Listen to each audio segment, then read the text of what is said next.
Hello, innovators. I am Dustin Miller, PolyInnovator. Today I'm talking with Nicholas Angel, the host of Frissonaise Podcast, a multidisciplinary designer, art director, and innovator. Thank you for joining me on the Polymath podcast. Thank you for having me on.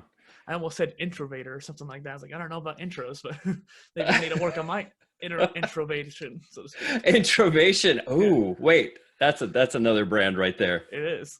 So Introvation. This is a show by PolyInnovator. Please say hello to the innovators in the audience. Hello.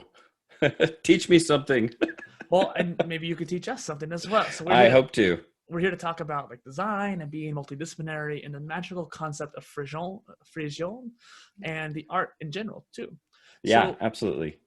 The way I like to break the ice is to have you share something about yourself that no one knows about you.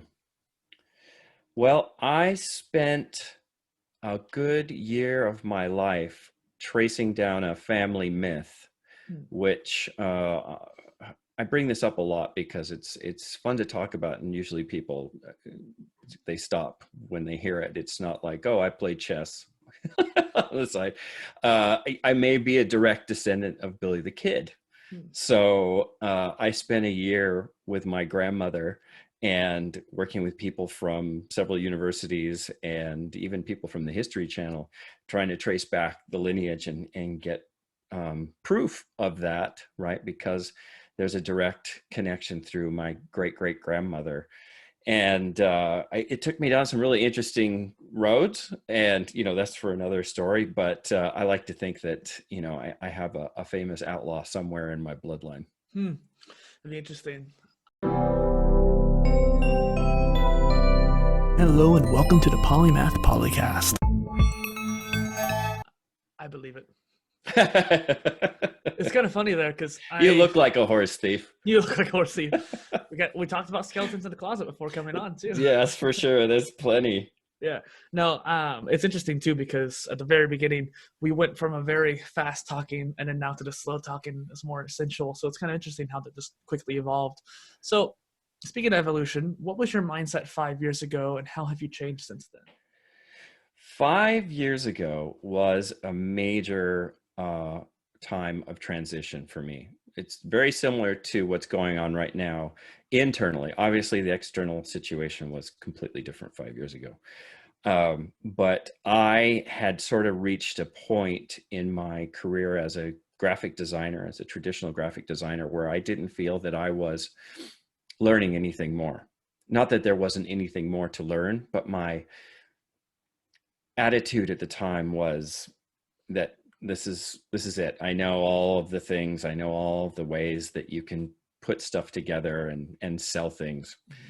And I realized that all of my design was ending up as landfill because I was working at the time in package design, right? So working for projects with Safeway and Logitech and big companies like this. And I realized that if the best design I could create would end up in the trash faster than somebody else's design, because somebody would consume it, right? And then I would just add to whatever pile of plastic that's floating in the ocean. So I had a kind of an identity crisis, and at the time I was being introduced to the field of user experience design, which even the term sounded silly to me at the time. And I was just like, oh, well, that's adorable. And, but the more I looked, the more I realized that there was this whole other universe that was out there that was not so much about my own aesthetic and my own ego, but about solving somebody else's problems. And so I made a decision to change fields completely. And I just, I left my job and I went back to school and started on the first rung of a very, very tall ladder. So it was pretty radical time for me 5 years ago. Yeah. So it was a huge transitional time. Well, and it's interesting too, because I've been that consumer where it takes the box of like a keyboard or a headset or something like that. I will say I have a handful of them in the closet. I keep it safe to use as like transport, something like that. So sure, maybe some people still get to see the design more often. Some people do fetishize containers. And I mean that as there were several times I was introduced, and this was way back then, to the idea of an unboxing video, right? And all of the subcultures and niche communities that are on YouTube, and was just fascinated by the care and fascination that people had unboxing like Beats headphones or the latest Apple product, and just the reverence that they had for the packaging. And I was not expecting it. That did give me some pause when I thought that, well, nobody cares about this, you know, the materials that I use and the design. They just want what's inside. And the fact is that there are people who get a visceral experience. You know, I'm not going to the level of, say, ASMR. But there are some. But they're there. God bless them. But it was definitely an experience unto itself. It was almost sort of like the way that in traditional Japanese culture, there's no detail that is not taken to the highest extreme, right? You can go to Tokyo and buy toothpaste in a drugstore, and they will carefully wrap it in crepe paper before they give it to you. I don't know if they still do that, but it's taking everything to the level of art. And so there's no reason why somebody who is a consumer cannot make consumption into a more aesthetic experience. Well, we were talking about pixel buds before the show, and I was just like, what's the word? Gnawing over your just pixel buds you had on at the time. I was like, oh, those look super cool. I had mine too right there. I was nerding out about it. And speaking of like unboxing experiences, the pixel buds on my Pixel phone, those kind of unboxes for those are always a very surreal moment. It's like, oh yes, I finally have this. I'm like, oh, that's a nice box. And I would spend time even unboxing the actual box itself. Like, what do I have in here? What design did they choose? Yeah. And that kind of thing.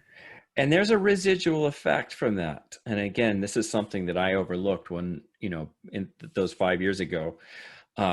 But a term that's used a lot in user experience design is this idea of moment of delight, right? So if in the process of doing something mundane and very pedestrian, you have this moment where you have to stop and say, wow, somebody really put a lot of thought and care into this, thinking that it would give me some joy, right? And that causes an unspoken connection between you and the product, even though the product had nothing to do with that. It was some secondary or tertiary designer somewhere who happens to work for a firm that works for a firm.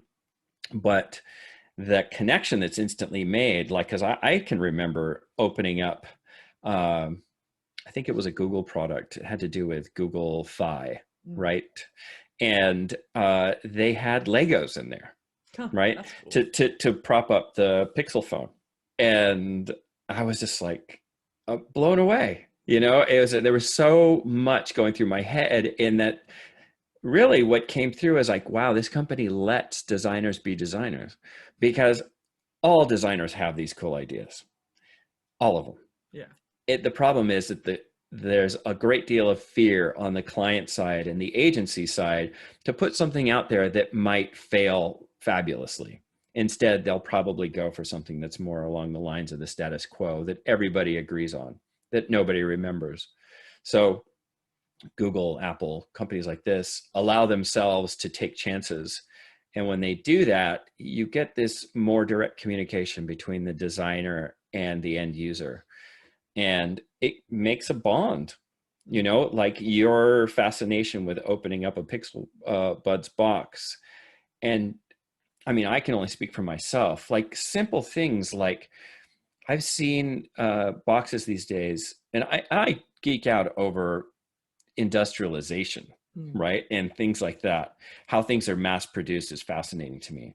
Like, one thing I do remember is the seam where the shrink wrap was on the box ran perfectly along the line of the corner of the box, perfectly. And how they did that, what blew my mind, the attention to detail and like the way that they managed that manufacturing process was an art. Yeah. And I was like, any company that has this much attention to detail, I feel that much more loyal to over the long run. You had mentioned Logitech, and I have a Razer keyboard box in there. My roommate has his keyboard box, and we often, as techies, keep those boxes as a way to like actually hold the Huh. keyboard when travel or something like that. But it is interesting to note that like those boxes actually do have a design to it. They're actually appealing, and so I do think that people might appreciate it more. And you mentioned ASMR too. I watch Linus Tech Tips, a YouTube channel, Hmm. and oftentimes when they're pulling out a new screen or TV, they'll do this ASMR, this screen pull, because you have the plastic covering on it. And everyone always like the covering, so you just pull it off. It's just a Yeah. pleasing sound. Yeah, ASMR, you mentioned my podcast Frissonaise, right? And this concept of frisson, which is basically your hair standing on end, your chills going up your back. That is very much in line with what happens to people who have ASMR. There are these experiences that are most people take for granted, but that certain highly sensitive or differently sensitive people get almost a sexual gratification from these discrete sounds. And I am fascinated by all of that. Yeah. Speaking of your podcast, actually, when I was talking to you about before about your passion for free zone, moments of wonder and sense chills at your spine, and like as you say too, can remind us who we are at our core too. What about it drives you so passionately? Well, I never planned on having this as a topic.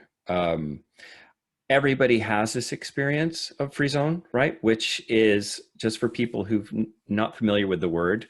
First of all, it's an uncomfortable word to say. Americans are terrible with accents, and we all feel a little weird about it. But the reason why I had to use it is because it's one of these words that doesn't have a direct definition or a direct translation in English. You could say goosebumps, but goosebumps is just a physical manifestation, right? Um, Goose flesh, goose pimples, whatever you want to call it. The chills, a rush, there's 100 different names, but none of them quite encapsulate what it is.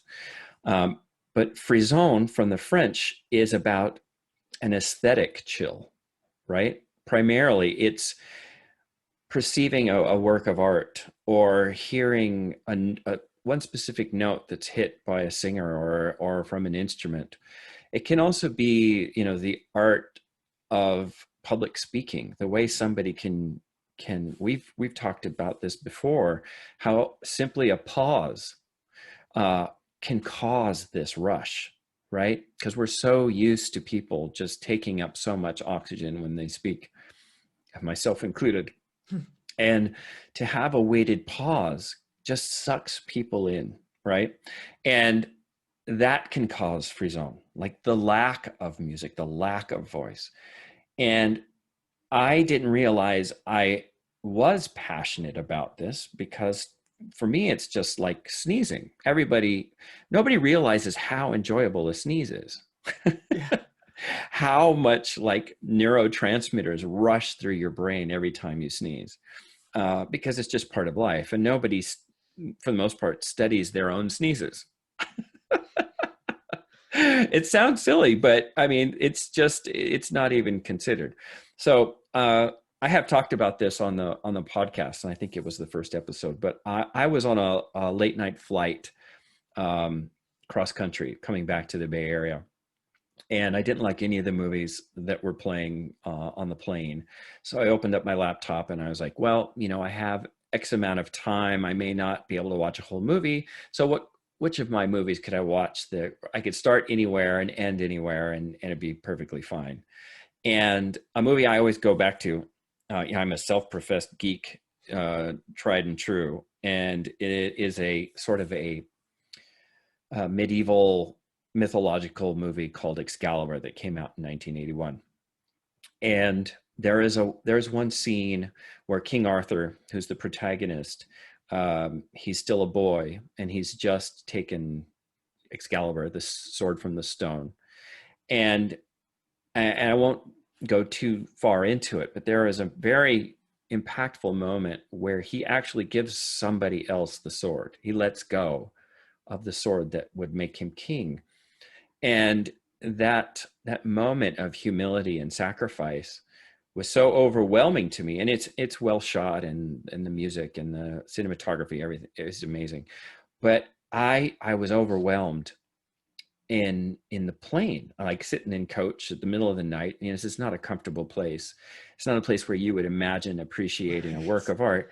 And I noticed that I was weeping, and I was like, I got really choked up, and I was like really shocked. I was like, wow, I haven't seen this movie in like 15 years.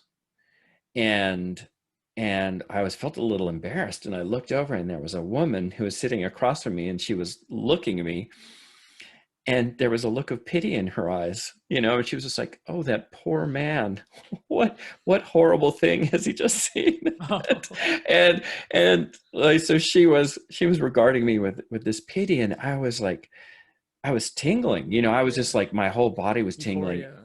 And I was like, what's going on? I mean, because I think it was because I was captive in this seat, that instead of the typical sneeze, I was like, this is powerful. What could possibly be driving this? Right. And I started writing notes, like, what is this thing? What is this experience? And I had known about Frisson, right? From literature, when, you know, certain words aren't enough, go to a European language. Yeah. You know, make it sound better. There's plenty of But German really, words, for example, too. oh yeah.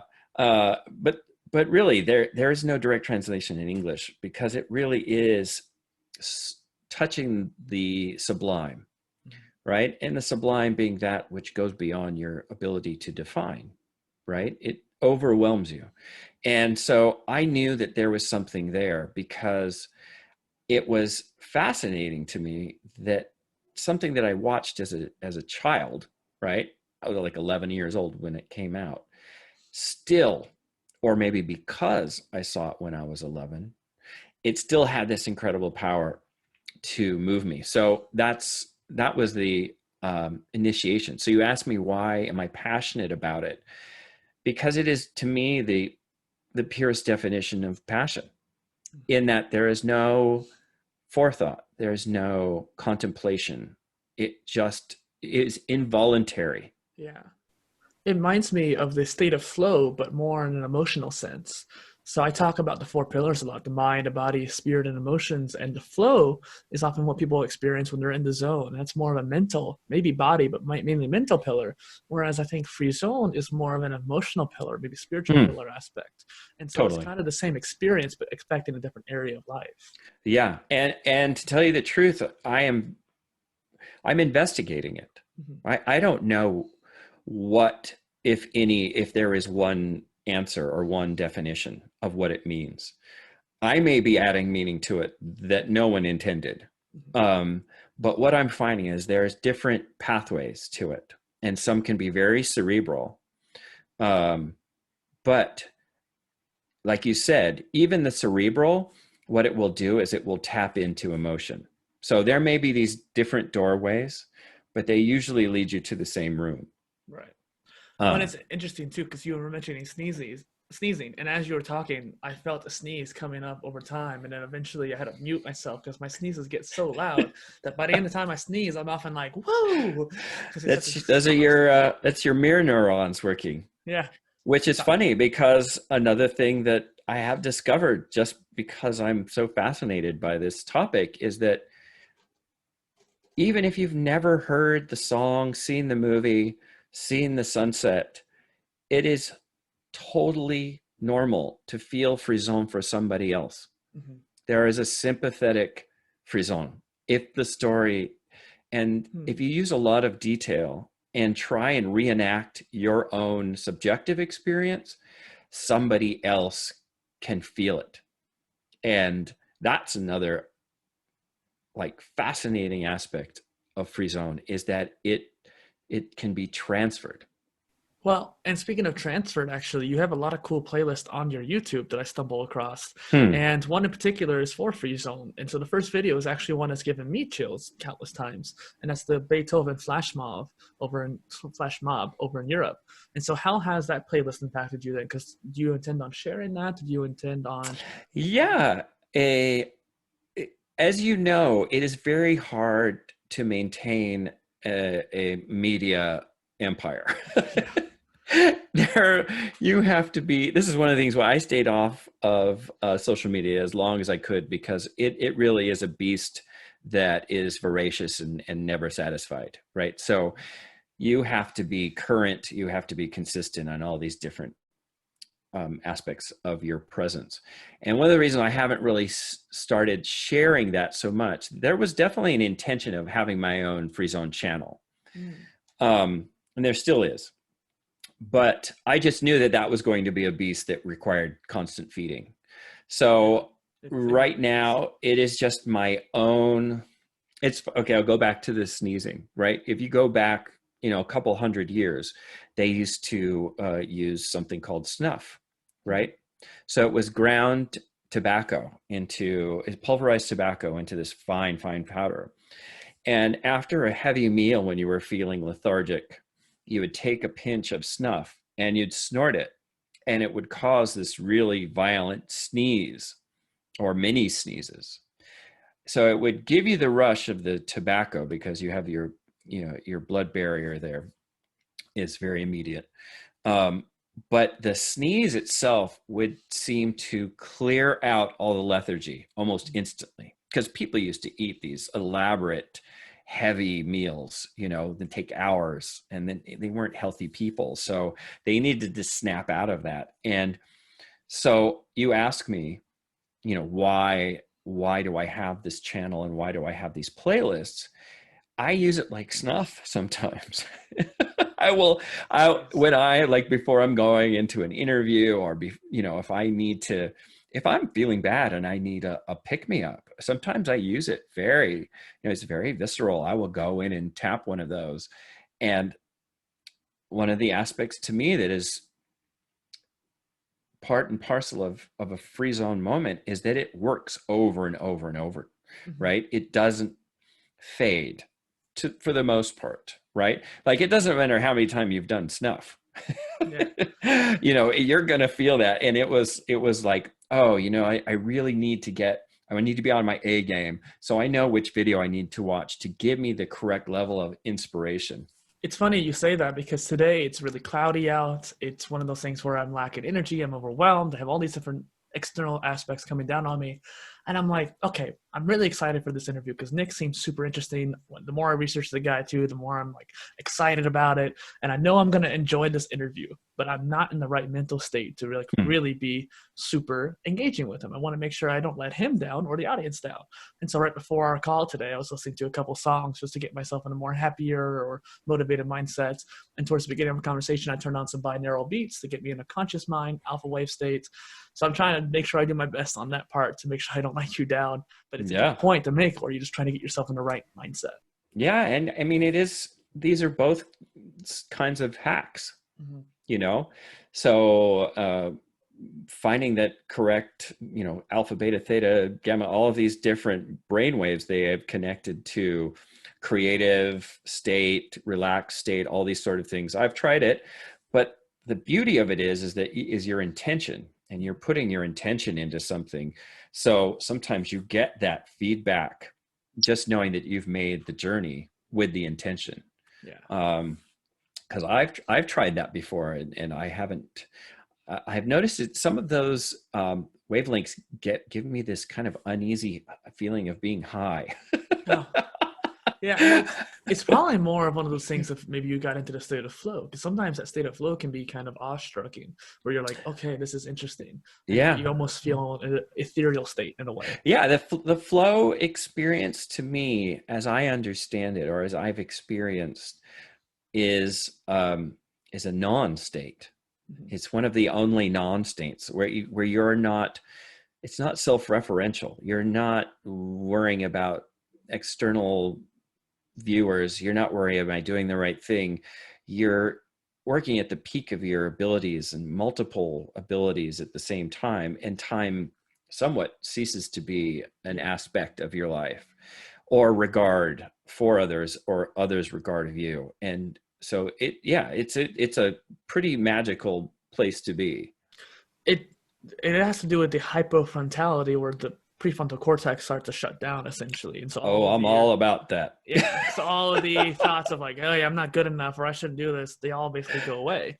But because of that, you're just kind of left with what can you do, what do you need to do, and it's pure raw power essentially. Yeah. And it is interesting how that can be very useful, but sometimes it gets overwhelming too. You're like, wow, how do I spend this time and that kind of thing. Yeah, shutting down the prefrontal cortex is a big thing. And if you or your listeners are interested, there was a Russian mystic philosopher at the turn of the 20th century named George Gurdjieff, and part of the way that he taught was he understood that people in the Western world are all caught up in their prefrontal cortex. Mm-hmm. And that it's almost impossible to get them not to be cynical or overly self-aware. So he would break them down physically with physical labor. And that once they were physically exhausted was the only time that he could actually teach. Mm-hmm. So it's funny that you say that, because that's a topic that I'm fascinated by.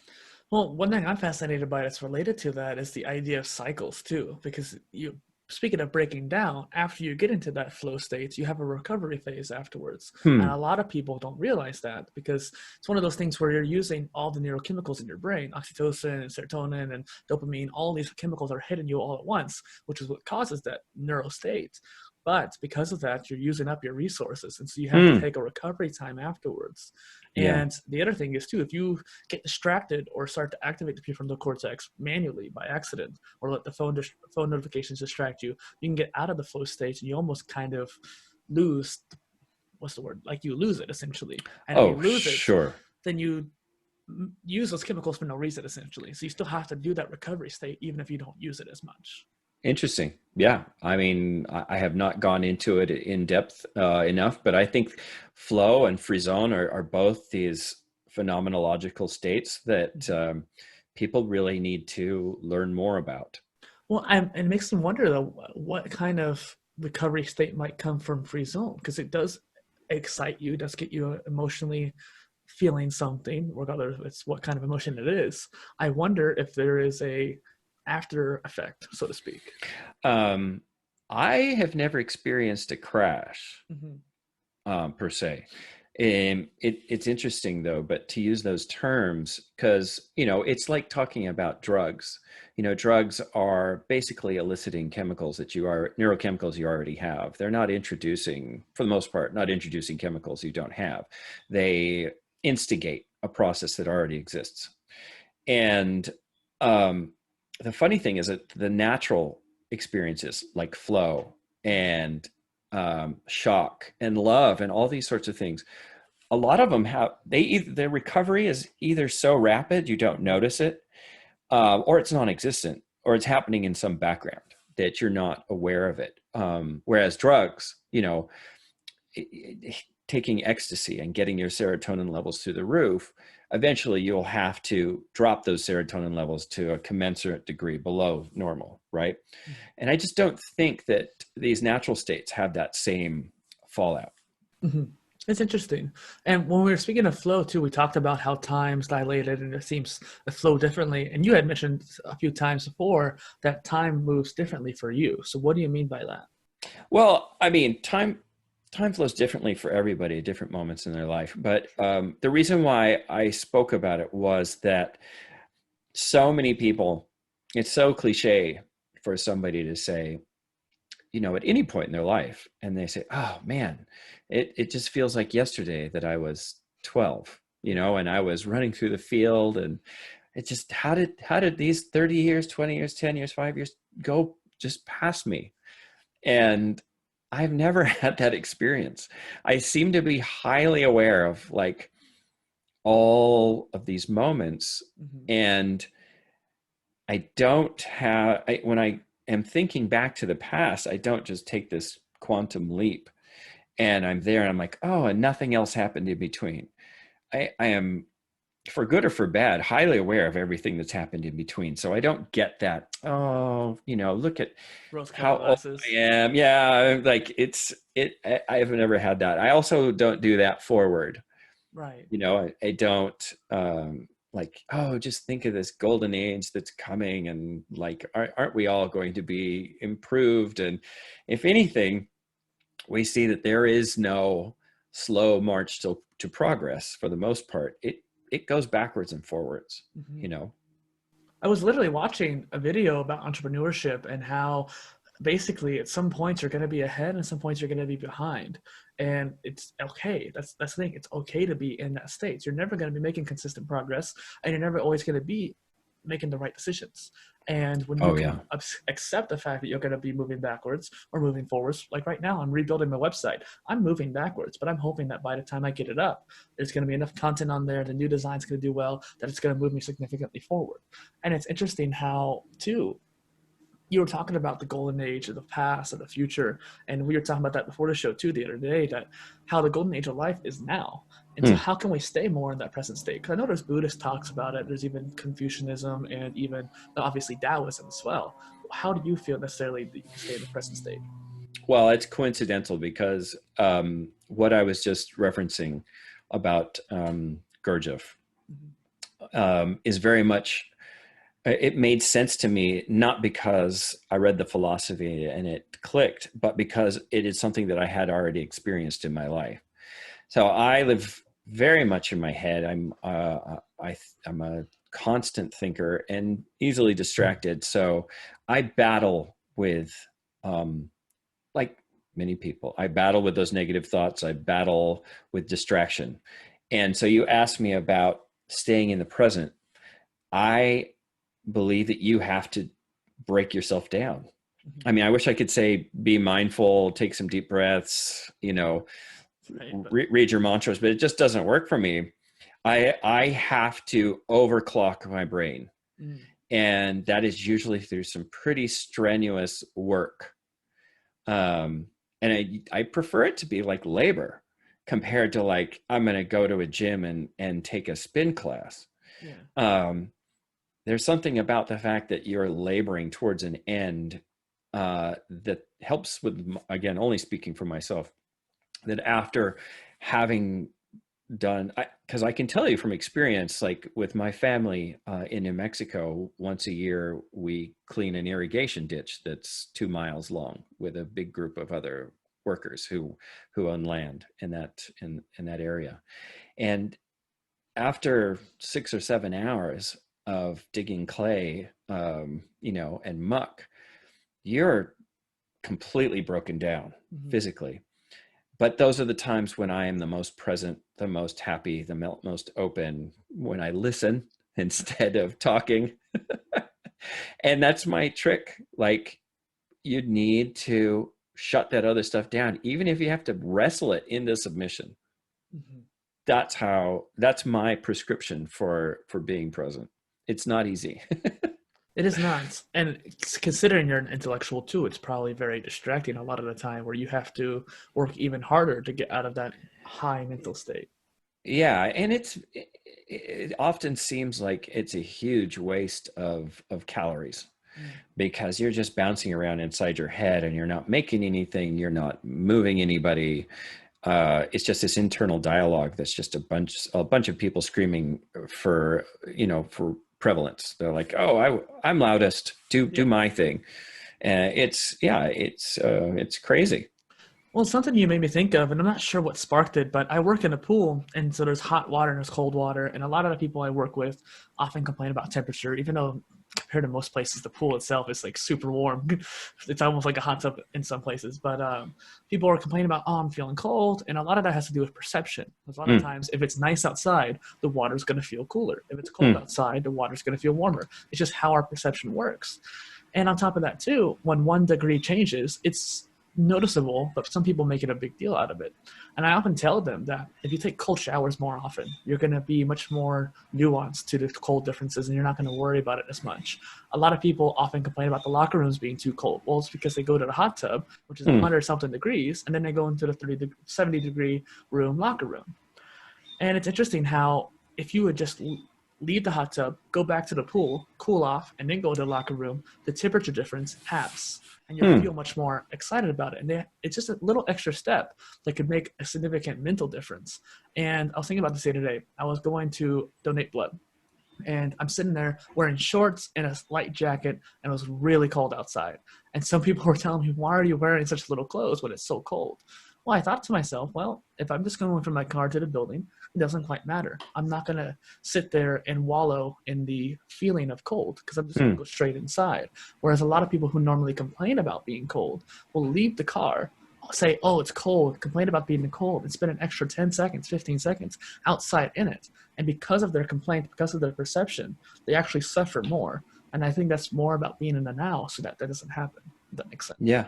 Oh, totally. No. I mean, I had a lot of thoughts while you were explaining that. One of them is the frog in the boiling water, right? When there's variation in your environment and it's gradual, you don't notice it. And sometimes to your own detriment, you can end up, you've gone to the point where you've gone to a place that's beyond coming back from, in the case of the frog. But it's funny you talk about the cold showers because, I've studied a lot with some of these life hackers, like the Tim Ferriss and SEAL Team 6 and all this kind of stuff. And that's something that, they recommend it. And I appreciate that thinking. But it's really about, like you're saying, it's about being okay with extremes and being okay with variability, and just understanding your ability to withstand and even thrive in these things, right? Because if we set our entire life at a climate control, right? And that means you don't allow any variation, like tastes, sensations, sounds, all these things, right? You just start getting into this low hum and nothing changes.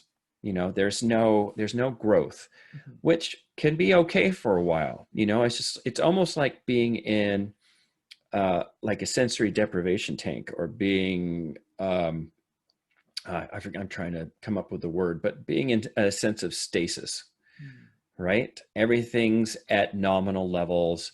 There's no threat. There's no objective. And that can be all right for a while, like you said about recovering from these peak experiences. And I think that's good, but you have to have that variability or there's no change and there's no growth. Yeah. Well, and it's interesting you mentioned the low hum aspect, because I often think of it when people say ups and downs and stuff like that. Okay, like the heart rate machine, where it's always ups and down, up and down. And if you're flatlining, you're dead. Yeah. But oftentimes, and that's the kind of analogy I've used, but I think a better analogy is having that low hum where you're still having the variables, because that's what life is about. No matter what you do, there's going to be some variables that are going to affect you. I mean, this whole year has been a great example that there's external things that are going to affect everything aspect of your life. But if you ignore the bit highs and the lows, then all it is just a low hum, and it's going to be bland. It's going to be not actually conducive to your growth and overall life. Yeah, anything needs external input and threat. Threat is, we have evolved to respond to threat. And that is how we evolve. We don't evolve when we're in a sense, in a state of perfect bliss, which, that sounds great. On the face of it, but if, I reference often, and I've done this on the Twitter feed for the podcast, a specific Star Trek episode called East of Eden. Anyway, it's about they land on a planet and they find this plant that gives you perfect happiness and perfect health and infinite life. And it seems great. Like everybody goes down to the planet to get dosed by this plant. And Kirk has this soliloquy where he basically says, it's not human to be in this state. We exist to be threatened and challenged and overcome. And, and you sent me some of the questions to think about, and you asked me about purpose. And you find your purpose by being assaulted by things which are not your purpose.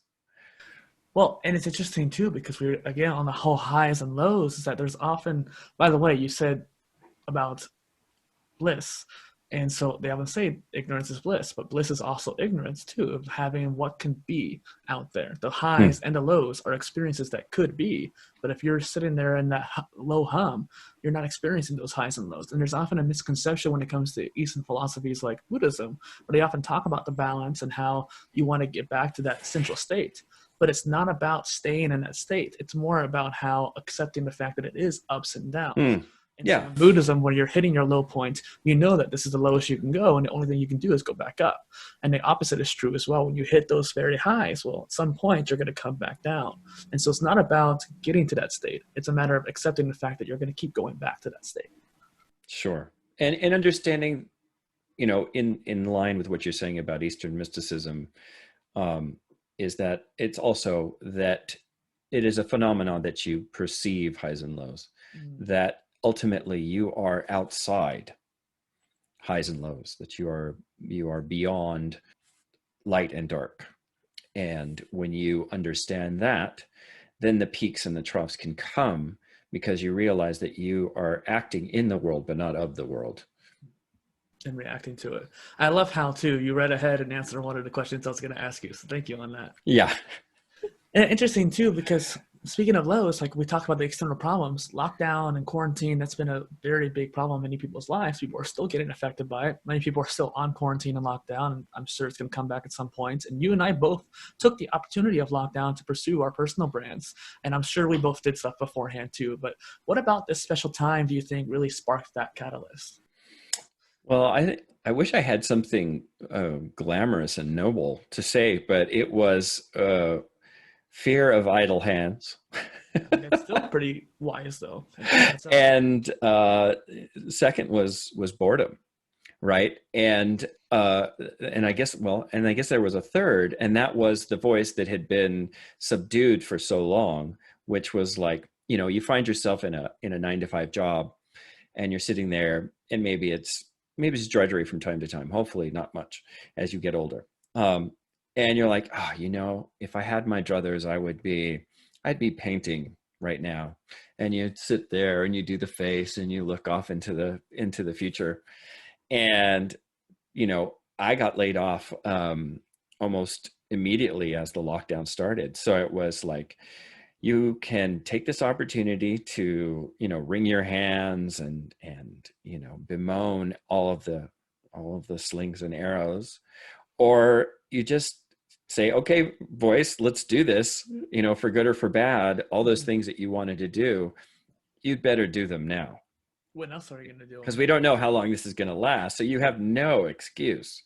So it's, yeah, still you got to be looking for work, and you got to make sure that you're bringing in income whenever and however you can. But if you don't satisfy these questions, I mean, regret's another topic that's very convoluted, but that's something you don't want to end the day with, right? The thing about having a 9-to-5 job is that you can turn regret down. You can turn the volume down, because like, oh, no, I'm doing very important things. You know, I have to do this. If I don't do this, we starve. You know, have to be represented. I mean, I have to be a respectful member of my community, family, et cetera, et cetera. So the creative voice, or the voice is like, you know, maybe we wanted to be a writer. Remember that, you know? So this has been a time where I have had no excuse. So I've just embraced all of it simultaneously. I totally to my wife's chagrin. Well, it's one of those things too where eventually things start to calm down, even if you do a whole bunch of things at once. And it actually leads me to the theme of the episode, the theme of the show, because a lot of people say like, oh, jack of all trades, master of none. But the actual saying continues as, but also sometimes better than a master of one. And a lot of people don't realize that second phrase, which completely changes the perception of that particular sentence. And people say jack of all trades, master of none, because you're just putting all your different hands in the cookie jars. You're not mastering any of them. But over time, you will, even if you are moving very slowly, because you're micro-focusing on so many different areas. Eventually, you're going to make progress in one or more areas. And so I think that too, even if you're overwhelmed right now, you're getting practice. You're actually being more like an octopi, so to speak. I was actually just on a small tangent watching a video on octopi the other day. Like, what is an octopus? Octopus nerve system, so to speak. And I was talking about the evolution of it. And I found out that 2/3 of the octopus's octopi's brain, is in its arms. Yeah. It's insane to think about. And you can kind of almost think about some people like us who are more intellectual or multidisciplinary are more like an octopus rather than a vertebrate that we are like normally as. And so I think if you think about it like that, so we can put our hands out here. And the more we do that, the more our arms start to work on their own a little bit. Interesting. Yeah. I mean, there's a term that also resonated with me. It's stochastic gradient descent. Stochastic, as it doesn't follow a straight line. It doesn't follow a predictable path. It's a gradient descent in that if you drop a pebble down a hill, no math, no computer could tell you the path that it's going to take, because the variables are exponentially, geometrically increase as it goes down, right? Every time it makes a decision, there's a whole new set of decisions you didn't know. But at the end of the day, the pebble goes to the bottom of the hill, right? The path it takes is completely unpredictable. It's chaotic. It's impossible to know, but you know where it's going. So part of this, this idea of being a polymath, or having your hands in mini pies, whatever, metaphor you want to use, is that you're heading somewhere. Right? You can't predict the path. Some people think they can, and some people do a very good job of putting barriers on the path. But you just have to know that it's all going. I don't want to say it's going down, but it's something that you can predict, that it's going to have a point. It's going to have a purpose. A singularity almost. Yes, and it's natural. Right? It's not something to avoid or be afraid of, although it can be very annoying to be fascinated and doing multiple things at one time. Because I have admired people who can say, I am good at this thing. Right. And I'm just going to keep finding all of the worlds around this thing that are going to get me better at it. And there's a beauty and an art to that, and use the word singularity. It's fascinating. I've never understood it, but I admire it, probably because it's the greener field, or it's, the greener pastures. But, right, yeah. But at the same time, probably because I've been doing it for so long, that I'm starting to get at that point that you're saying, where I've dabbled in so many things for so long that each one of the dabbles is starting to look like a thing. Yeah. So yeah, I mean, it can be hectic, because, society is very much about, like, at a certain stage of your life, you should have found your career. You should have reached a certain level, maybe that, they want you to be a manager, a people manager, right? Yeah. If I'm just talking about this sort of like 9 to 5 kind of thing. Pedestrian sort of expectation of your life, at X, I should be a manager of people. And the irony of it is that, one of the things that happens when you're a manager of people is that you're no longer crafting that thing that they singled you out as being good at, which is understandable, because you want to impart your knowledge to others so that you grow that knowledge base, and that the world benefits from it. But there is something to be said for letting yourself go down all of these different paths, wherever it may lead you. It's frightening, because you don't have that constant security. You don't have people saying, oh, you're a CEO, you're a C-level this or C-level that.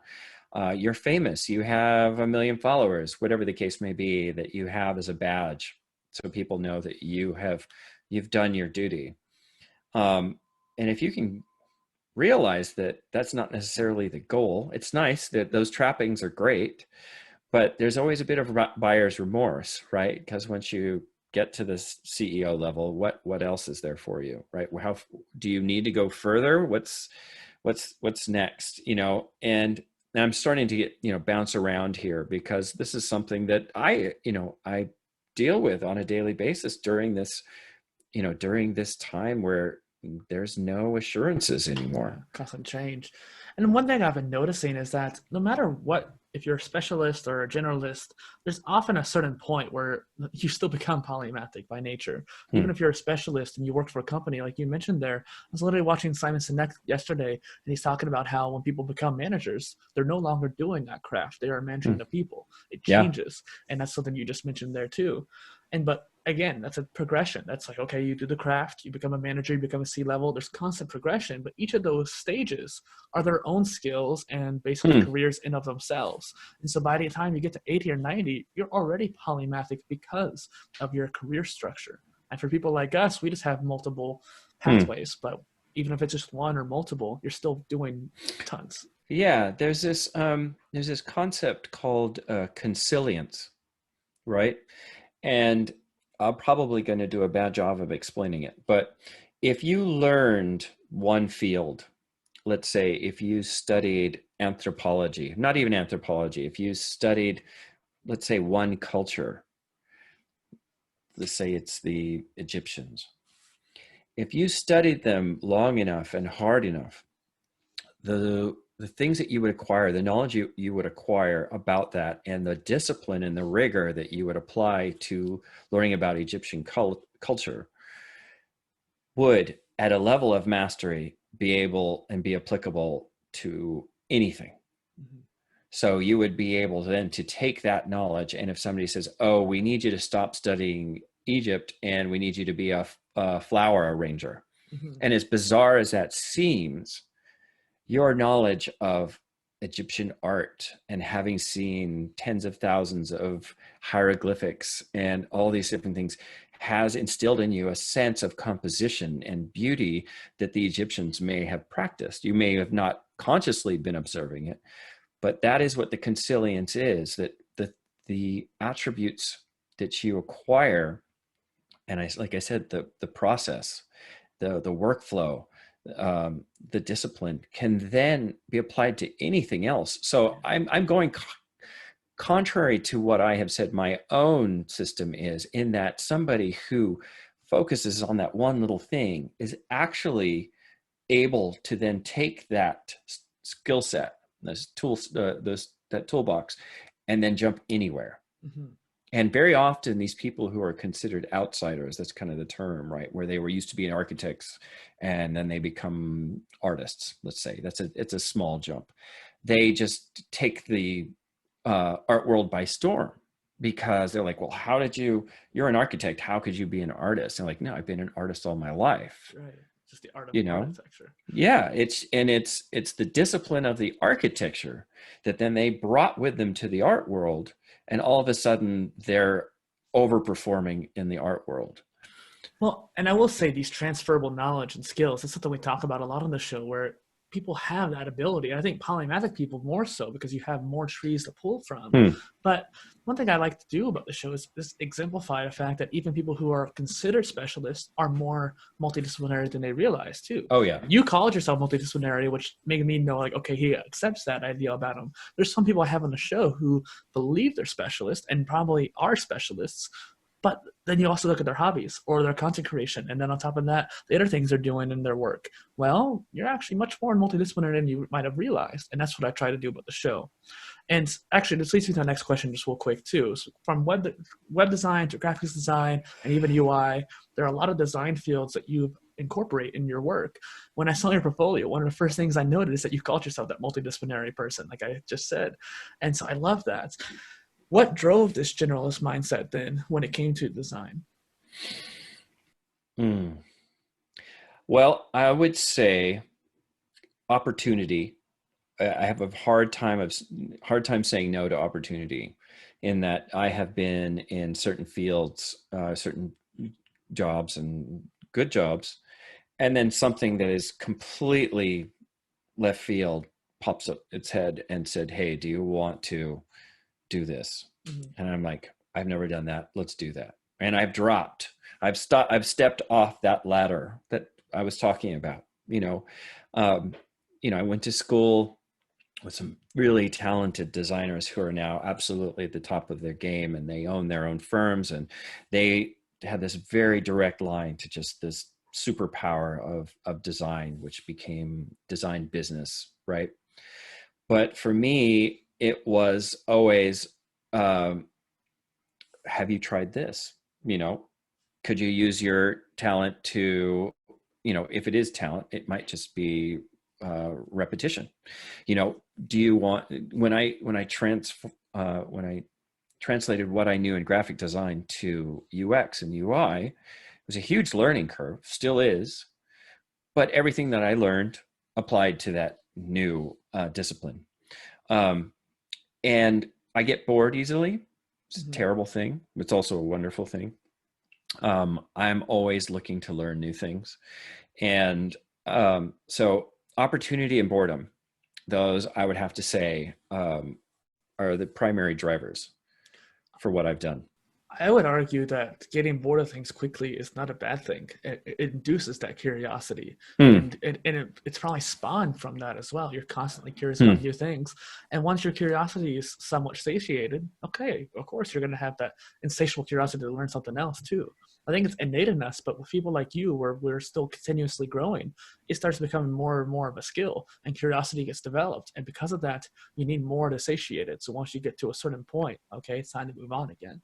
Yeah, I think it's always good to pair people like me with people who are just consummate producers, right? They love making things. They love taking intangibles and making them something you can hold in your hand. They love the process of industrializing something. And I mean that industrializing in that it just becomes a repeatable thing that you can say that you have completed. Whereas I have very much, for a lot of my career, spent my time in the conceptual world. Like, wouldn't it be great if? And I have had to learn the hard way that people love talking about that. It's fun, it's stimulating. But at the end of the day, people want something tangible. So it's for people who are polymaths or people who love being in the creative and conceptual space like myself, it's very good to pair yourself with somebody who is very cerebral and tactical, and they understand logistics and production and things like that, because that's a skill that has been the hardest for me to acquire. And that is stay with the one thing, get it out there, and don't just make it and leave it, at somebody's doorstep. You have to promote it. You have to market it. You have to stick with it until people realize the idea that you had that you felt was so great really is great. And I am challenged by having that stick-to-itiveness to say, okay, I'm not going to stop until everybody realizes how great this is. Because for me, it's like, well, they don't have to. I enjoyed the exercise of creating something out of nothing, and then it's on to the next, right? And that's why it's always so important to make teams that are pairing those two types.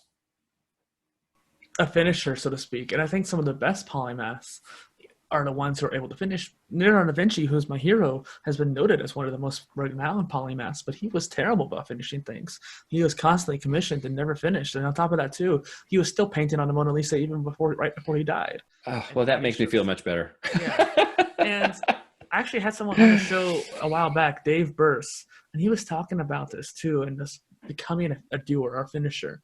And I was watching a video on Seth Godin yesterday. I was consuming a lot over the weekend because I wanted to switch from being too much of a creator to being more of a consumer. It's a constant cycle of battles. But Seth Godin was talking about, if you do that first couple steps, then you finish it. You go all the way through, because otherwise you're just going to keep modifying it, adding it, and perfecting it, that kind of thing, and it's never going to get done. Yeah. Something right before I asked that question, it actually looked like you had something else to say, and I feel like I might have interrupted that. So if you can still remember. Oh, no. It's probably good to cut me off. So something I ask from time to guests, time. Well, I just figured I might ask because I didn't want to get rid of a nugget of knowledge there. No, don't worry. Something I ask all my guests, which is related to what we're talking about anyways, is what is a polymath to you? So let's see, what is a polymath to me? I had thought about that. And to me, it is very similar to what I was telling you about consilience, right? There are all these different paths that you can take. But at the end of the day, they're all emanating from you, right? They're all tendrils or tentacles, to use your analogy of the octopus. But the source is always you, no matter how many tentacles you have or how far they reach. Sometimes a polymath is just somebody who needs more entry points to understand who they are, and multiple angles. It's the parable of the blind man and the elephant, right? Each one is holding something else, and none of them know what they're holding. One thinks they're holding a tree trunk, another a sailcloth, a rope, whatever. At the end of the day, none of them have the meta level understanding of what they're perceiving. And so for me, being a polymath is being able to be multiple blind men and being able, through all of those fumblings, to understand that it's an elephant. So it's to achieve a meta level understanding of who you are by testing multiple aspects of your creativity, your passion, your even things that are distasteful to you. Find out why it's distasteful to you. Don't avoid it. Those blind men were able to switch places in a way too. Well, if the blind men became one person, right? If they could all of a sudden, instead of being 6 blind men, were one person, and they could then join all of their perceptions, they would go, oh, wait a second, I'm still blind, but I have a perfect idea of this elephant. I know how tall it is. I know how wide it is. I know its skin. I know everything about it, the smell, everything. And it took all of those perceptions. So, I mean, that's a bit of a kind of an esoteric way of describing it. Well, it's true though. I was literally watching another video from Sean Ellis, who's a renowned growth hacker. And I'm pretty sure he even coined the term growth hacker too, no less. And he was talking about how his company approaches growth hacking and getting new ideas to try out, constantly iterate. And the thing is, most companies look at just one or two areas. They only ask certain departments, but salespeople are going to know something about the sales cycle that other parts of the company are not going to understand. What are these people experiencing in that process? Customer service as well. They're going to hear the complaints that people hear way more than like the C-level people are. The C-level people are going to get a much bigger holistic view, but not down gritty. In fact, he was even alluding to the fact that engineers came up with a solution that was far more great that they had never thought of before and wouldn't have unless they were engineers. So you have to see it in those different right parts. I mean, that's why you have fields called like customer experience design, right? Service design, user experience design. It's not about graphic design. It's about getting every aspect, which is both technical, experiential, cultural, right? There are things that people don't take into consideration. What is the cultural background of the people who are going to be using it? There's a lot, especially the conversation around this now, because it's so long it's been a white male patriarchal sense of how things should be made and how people should use what is being made, right? Even the idea of design thinking, which is a huge field, right, that helps people look at problems from many different angles, like we're talking about. But all the people who created design thinking were all white men. A lot of what's going on in the discipline of design and creation these days is like, wait a second, we can't look at things from a single privileged point of view. And you can't design a successful thing by doing that. And you can't understand who you are by doing that. You have to get other points of view. You have to extend yourself out. And even if some of those tentacles get bitten off, it'll help you understand your environment. Mm-hmm. One thing it makes me think of too is that having a lot of people, I guess, on the show, a lot of the people I can reach out to or know or just I see online are going to be white men like ourselves that are going to be content creators. But I know there's plenty of people of color and women in STEM and great women scientists and people who I think that would be super interesting to have on. But being able to reach out to them or having a connection is just not as easy as it should be. And so this is an open invitation. Everyone's listening in, like, talk to me. Because I want to have more people of color and people. Like well, you've just identified one of your blind men. Mm-hmm. It's fantastic. And so your show is called Frissonaise, and I have to note that I loathe mayonnaise. I can't stand the stuff. Me too. And so it took me a solid moment to come to terms with your awesome podcast logo, but what inspired that design, by the way? Sure. The design or the name? Sure, yes. Oh, so the name, so Frisson is this difficult, challenging French word, right? And my co-host Kevin Kalihiki and I, we made constant jokes about it in the first few episodes. I had to cut out because it just got old. I said it like 50 different ways. It's like I don't want to seem ostentatious or snooty, but this word is very important. And I just knew that in the United States, putting on airs of sort of European culture can be perceived as just that, you're being arrogant or you're acting like something, you're trying to get this mantle of culture. So I thought I would make fun of it, the word itself. I wasn't going to change it. And many people said, please, don't use it. I can't pronounce it. I can't spell it. And I'm like, okay, I've been in branding for 2 decades. You make perfect sense, but that's part of the reason why I'm going to keep it. And mayonnaise, is this like, it's an American thing, but it's a French word, right? It's that acquiring culture by making this weird hodgepodge of French and English. And then, you leave it to the people in marketing and advertising, and they create something like Dijonnaise, right? Which is mustard and mayonnaise, right? But it sounds so French. And I just it's advertising has an incredible playfulness when it comes to language. But at the end of the day, they're just trying to sell more stuff. And they want people to think like, well, just spread some ketchup and mayonnaise on it. Oh no, it's Thousand Island.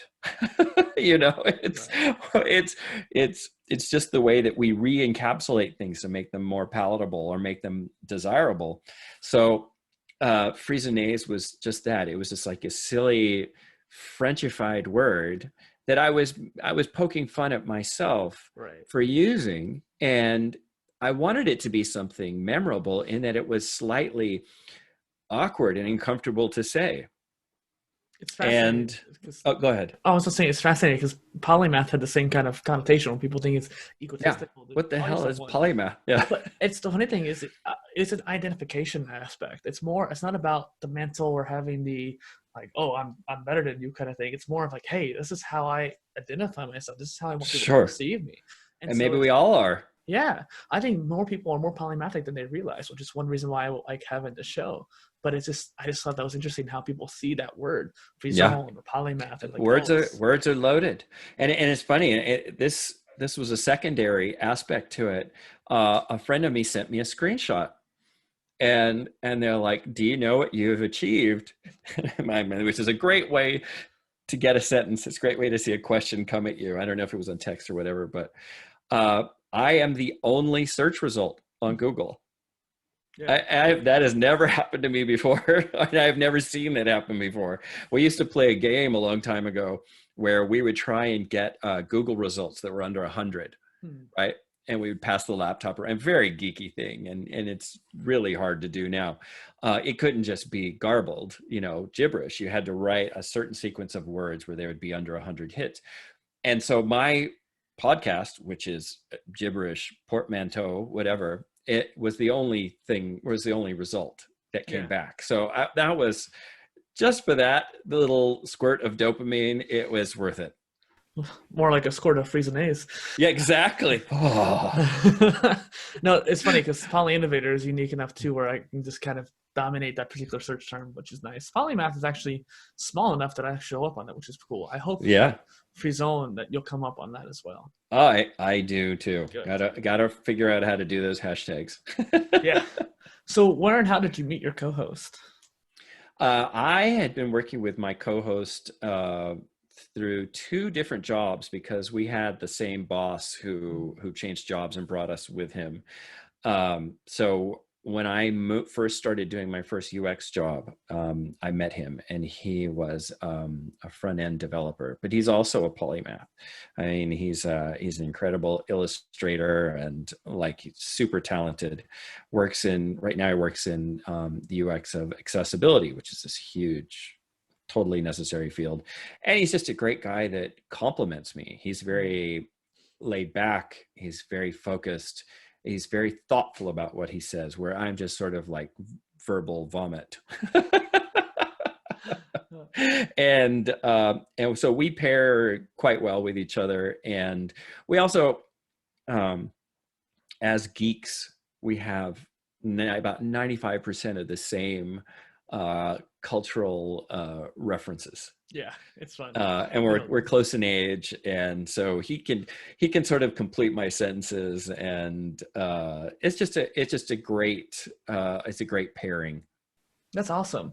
And it's interesting too, because whenever you're creating or traveling or talking to people, there's a lot of aspects behind how you approach things, and being able to find somebody like that and just pair up with them and stick with them and be able to have someone who has your back like that's a fascinating experience. Yeah. And that goes without saying. He definitely makes it a much better experience. Maybe I need to have him on the show too. Absolutely. You can see how different we are. Yeah. He's a great listener, and doesn't like bragging about himself or anything like that. So you're really going to have to poke him and prod him to get some answers. So sorry, Kevin. Yeah, you set him up now. Sorry, buddy. You've done a lot of storytelling and karma alignment in your life, and you say it comes from D&D, which is a nice, fun, nerdy concept. What has that taught you? Yeah, well, man, that's going to take a little definition about what you're talking about, right? Yeah. So I used to play a lot of Dungeons and Dragons when I was a kid, shocking. And part of what you do in a role-playing game is you pick a character, and you pick a race like an elf or a dwarf, just like sort of a Tolkien-esque. And then part of the experience in Dungeons and Dragons, which I think is quite unique from back then, is like you had to pick your alignment. And that is, you could be anywhere from chaotic evil to lawful good, with true neutral being in the middle. Dungeons and Dragons, as I get older and older, I realize just how much impact it had in my life. Very much from what you were talking about, the narrative and narrative structure and just making stories for people. But it also taught me a lot about people's character.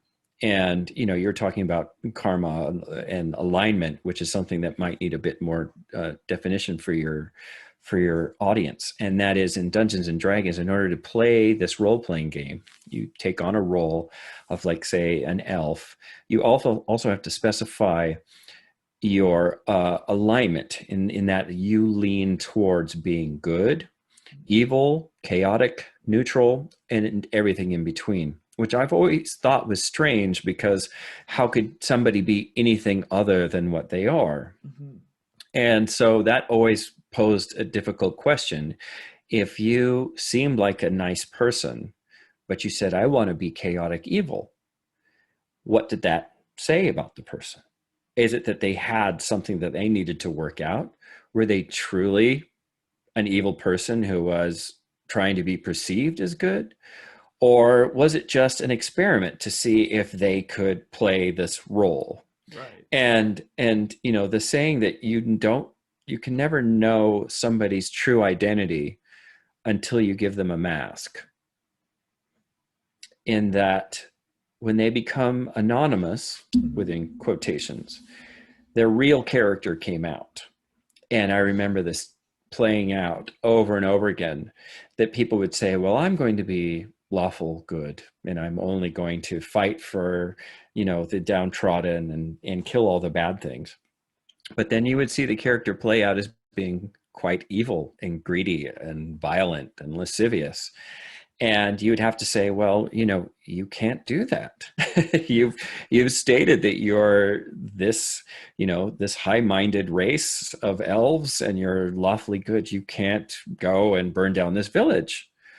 And it's going to affect your ability to do it. You're going against your alignment. Mm-hmm. And I just learned so much about how people really expose themselves when you ask them to put on another character, put on a mask. So D&D taught me so much about creating believable stories, getting people involved in what I was talking about, creating drama and emotion. But it also taught me that I can learn all of your deepmost secrets by just watching you in a battle with a dragon. And see how you act. Mm-hmm. And it's interesting too, because when I grew up, D&D was around, but it was more of a video game kind of thing that caught my attention. And it's that karma system of chaotic good or chaotic neutral or chaotic evil, these different aspects of chaotic or just lawful or just getting pure neutral in the middle. It's an interesting chart to think about. And one of the games that I always remember playing a lot with that system is Fallout 3. And we talked about this on the last call we had on.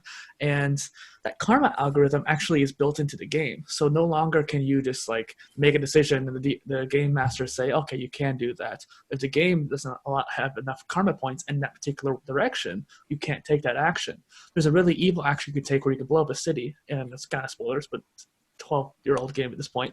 And essentially, you can't do that decision unless you're evil enough in the game. It'll prevent you from doing it. And I often thought to myself, when I played those games, I always went almost lawful good or at least chaotic good. I could never get down to tiers to neutral and chaotic. And I was like, I want to play that way. I want to change my style and challenge myself to grow in that direction. Maybe not to grow evil, but to grow more chaotic in a way. And it's like I couldn't actually ever fight that rhythm, that algorithm, so to speak. So no matter how hard I tried, I couldn't get past those paragon choices. What are your thoughts on that? Wow. I think this may touch on another one of the questions that we talked about, and that is the difference between freedom and destiny, right? And that is the idea of is what we are doing part of a plan? Is there fate? What does destiny mean? Can you have moments of destiny? Does that make any sense mathematically, that you have free will except for the fact that you have a destiny? Does that make sense? Yeah. Can you have real freedom of choice and agency, and yet be destined to do something? It's a question that I can't answer, but I apologize for using all these quotes and refrains and things, but and I know that you're interested in Buddhism and a lot of Eastern thought, but there's another parable where they say that we're all like dogs tethered to a cart, right? And the cart is like the way of heaven, as the Taoist might say, or the karmic wheel. We're all tethered to the karmic wheel. You can fight, you can bark, you can try and go some other way other than what you are, the way that the universe works, but you're just going to be dragged along as loud as you bark. Now, the only way you can survive this is to go along with the cart, run alongside, or you just become untethered. And that can sound good or bad depending on how you think of that word. But you either break the wheel, cut the cord, or you go along with it. So in what you're saying is like, yeah, it's fun to say, I'm going to be chaotic evil and I'm just going to do all these crimes. We've been raised in a culture that looks down on all of those things, being chaotic, being evil, being destructive. And, video games can be an outlet because, our characters, again, using the word character, are so complex and so convoluted, but only very small swatches of it are allowed to come out in normal society. So I think that things like Dungeons and Dragons, role playing, and video games are important, and they're incredibly therapeutic because maybe you want to see who you would be if you were allowed or let yourself do that. You don't want to go outside and do that, but Right. you're like, you know what? I'm just going to express this part of my personality. And it is incredibly therapeutic. It's challenging So too. yeah, Yeah. I think that there's a lot of moral decisions that are involved there. It has everything to do with what you think, how you think the universe works and your place in it. But I think that a video game is a microcosm where you can explore a lot of those questions. Hmm. And it's interesting too, because I hadn't actually asked that question about freedom and destiny, but you sort of answered both in that answer. So that's good. And what's interesting too is that it reminds me of something you mentioned earlier about how the stone falling down the mountain, you know where it's going to end up. You may not know Hmm. how it gets there, but it's going down at some point. And it kind of makes me think about destiny. Like maybe your destiny is the endpoint, that singularity, but the escaping the rat race or escaping the microcosm or whatever analogy you want to use, getting off this sled, so to speak, getting Yeah, it's untethered, like untethered it's is part like of that a exploratory phase. it's like a term that's used in a lot of gaming and VR, and that is, are you in an open world, or are you on rails? Mm-hmm.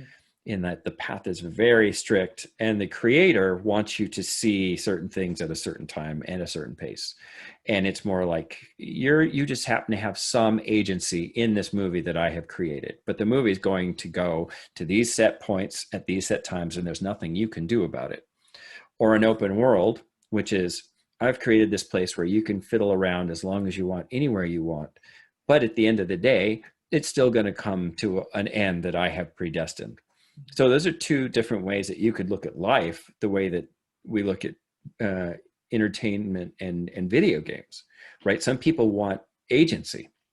Some people just want to be entertained. Yeah.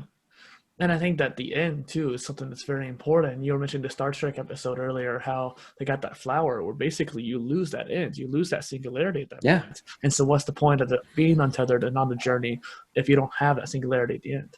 Yeah. You're just existing Mm-hmm. in a low hum. Yeah. Once again, well, and it's fascinating too because how can we shock that system then? How can we go out of our way to change that hum? That is a tough one. Whether it comes to being successful or maybe creating stuff or traveling, have some context might help. Well, travel is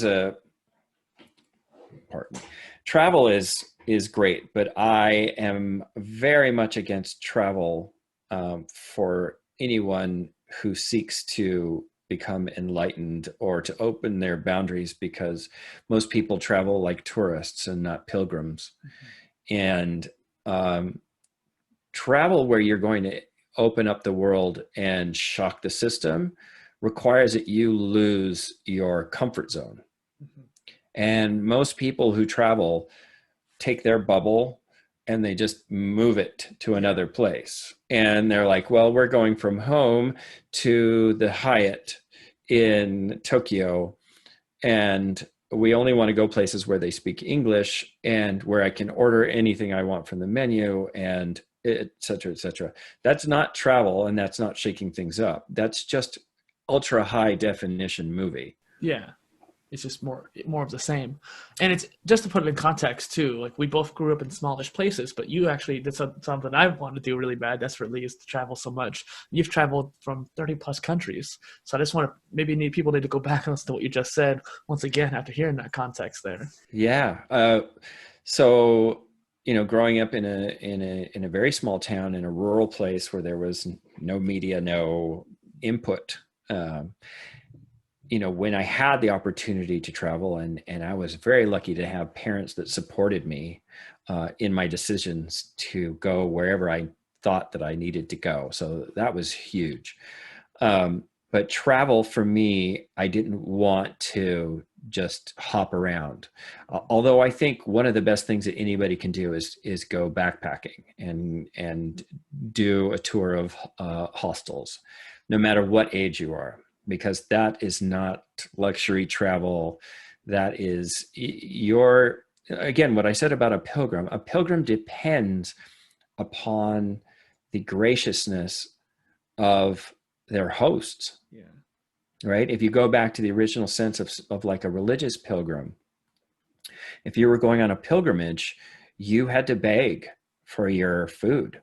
And if it was on a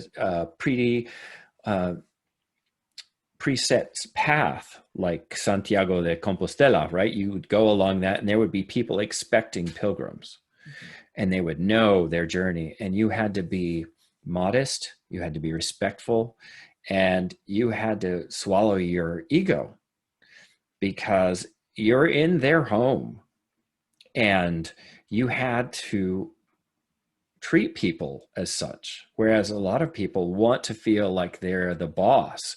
Not only are they just not bringing their own bubble, they want to feel extra important. Where it's the polar opposite is, in my opinion, what you need to do if you're going to shake things up. It's don't keep your stasis, don't feel superior, feel inferior, and put yourself in a position where your success and your survival depend on you being kind, being open, and accepting that you don't know everything.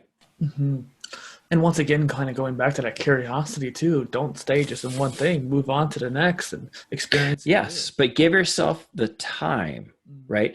Backpacking's great because you're like, hey, let's stay here and eat the local food and have a couple great memorable nights, but then let's get back on the bus or the plane. That's great.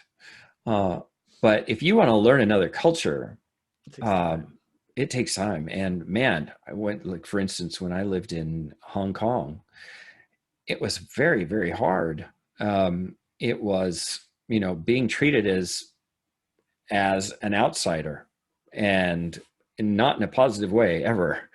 And the food, the language, everything was so difficult that I could have left anytime. But it was that, again, going back to that idea of like struggle and labor and really breaking yourself down to get a new epiphany. I stayed for 3 years. Wow. Until I understood the culture, that I was in their rhythm, not my rhythm. I was living within their cultural confines, and that everybody said it's going to take you a year till you feel like you're here. Not that you're mastering the culture, until you feel that you've actually arrived, which I was like, that's crazy, and it was totally true. It at least a year. And so I would say, if you really want to shake things up and make lasting change in your life, if you're young enough, or you have the means, or you have the freedom to do it, you should live somewhere. Don't just hop. Yeah. Because hopping's great. It'll teach you like backpacking will give you the confidence that you can change your environment and you can adapt. That's crucial. But if you really want to learn your limits and your borders and your boundaries and your preconceived ideas, maybe you think that the United States is the best country on earth and everywhere else is, they're not as smart, they're not as wealthy, they're not as scientifically advanced. It's a shock to go out there and find that it's not the truth. We rank like 47th in education or something like that. It's not good. Yeah. Man, that's fantastic. And there's so many more questions I want to ask you too, but I think it's probably close to getting time for us to wrap up. One last little question here before we do the outro is, like, how has your transition from doing 25 years in graphic design and in digital landscape in general to the fine and contemporary arts been on that front? You have caught me right on the beginning, of the new tentacle.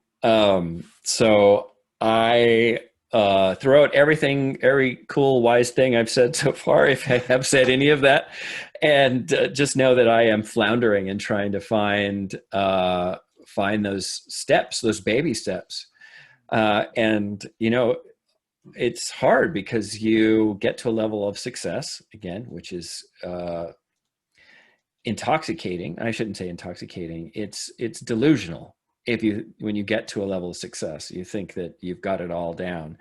When you go to a new thing and you're at the bottom again, unless you can adopt that beginner's mind, being a nobody is really challenging, because you're like begging for approval, and you're like, what do you mean you won't buy my $50 print?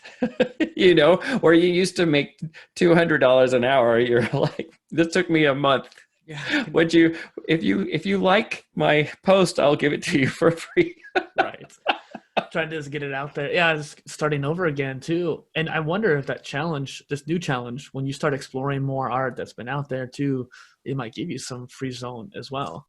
Oh yeah, I've never not been inspired by fine art, and art that was never intended to be art. You know, it's just I try and see things uh, not through the lens of this is art, it's on a wall, it was made by an artist, right? But trying to frame things as art that aren't intended to be.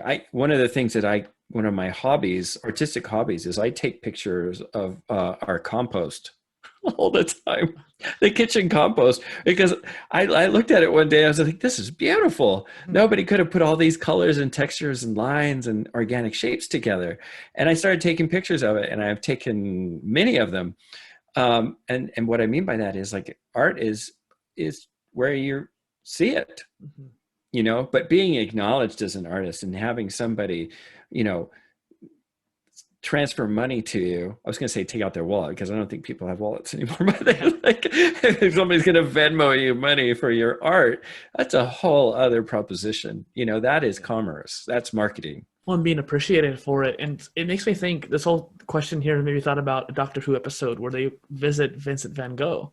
And he's obviously someone who wasn't appreciated at his time. And now he's one of the best artists in the world. And since the whole show about Doctor Who is essentially around time travel, it's interesting how they actually took Vincent into the future to one of the art galleries where his art is displayed. And that was one of the moments where I got Frisson as well, where I was experiencing it with him. He's seeing his art being appreciated, and it brings a tear to your eye, because he's like emotionally driven. Yeah, no, and believe me, I'm with you. It's that is definitely a source of Frisson for me as well, where people were not accepted or understood, but you know, while they are still alive, that they do get that recognition, or even after they're dead, and you know, their children or their children's children have an opportunity to see their great grandmother, great grandfather's work finally be appreciated. Yeah, that is. It's a great and very inspiring thing. But what I've realized is that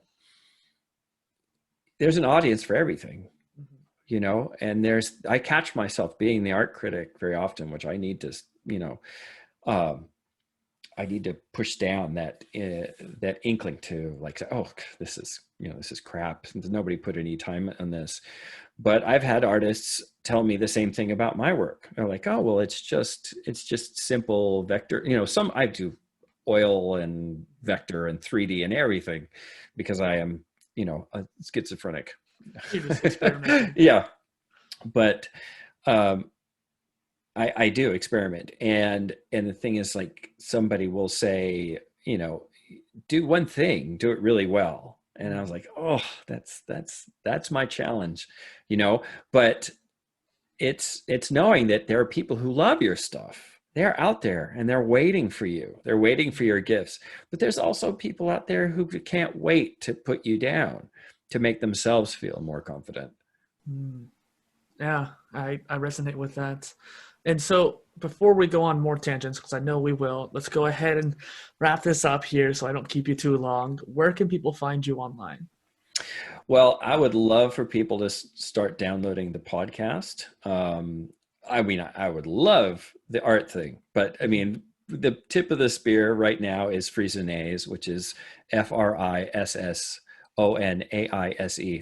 I have to think about it for a second before I spell it out. And it's on all the platforms.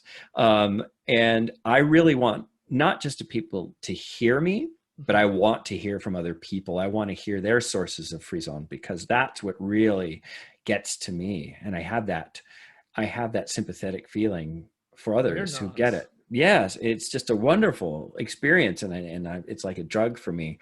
Other than that, I guess I really want people to see some of the art that's new for me that I've never done before. And it's kind of taking what I have acquired in graphic design, things like logo design, and trying to make it more of an expressive art form. And that is on Instagram. I am at wretched_blasphemy. Another mouthful. Right. Wretched blasphemy. And I make sure I have the links in the description for you. I'm looking at them right now, and so I'll Yeah. I even have the Spotify right there just in case for people. And Okay. So, and that's a good call to action for people to go check out the art, check out the podcast. What could be a call to growth for the audience to do today? As I've said in the show, you need to break yourself down, especially now that we're not getting out and we're not amongst other people and we're in our heads. You need to get out of this totally like onanistic view of the world. You need to get out of that. You need to break yourself down and open yourself up and extend those tentacles in every direction. Go out and find your tentacle. Yeah, find your tentacle. All right. Because your brain is also in that tentacle. Yeah. I mean, in our work, our brain, our knowledge is in our work. Yeah, for sure. Every painting is a self-portrait. In some shape or form. Yeah. So once again, this is Dustin Miller, PolyInnovator, and Nicholas Angel on the Polymath Podcast. Thank you for being here. Thank you for inviting me. This has been great.